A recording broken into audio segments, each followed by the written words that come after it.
So I wanted to talk a little bit about the running 35s without a lift kit. So I know that's a big search ticket for a lot of Jeeps, and from my experience personally, you can run the 35's stock suspension.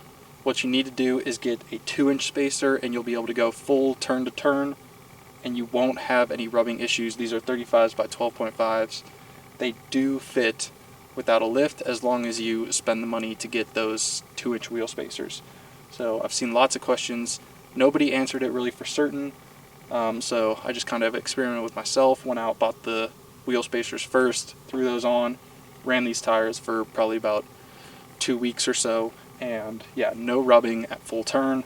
Obviously the fender's a little low on these sport models, and it does hit the fender if you go over bumps, but that's why I ended up getting that leveling kit.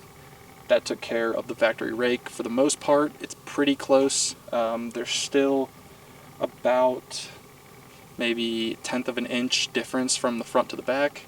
The wheel spacers was enough to clear these 35s on this Jeep Gladiator Sport. Also, this is the EcoDiesel, so slightly heavier engine, but they compensate for that with the heavier spring rate. So if you guys have any questions about running 35s without a lift on your Jeep, let me know. I'll try to answer it as best I can. And yeah, hope you guys like the look. This is with the spacers on.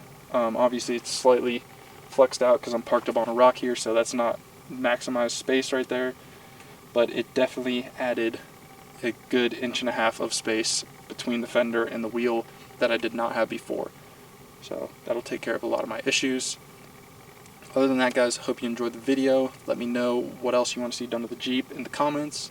Let me know if you have any questions, and feel free to check out my merch in that first link in the description. Catch you guys on the next episode. Peace.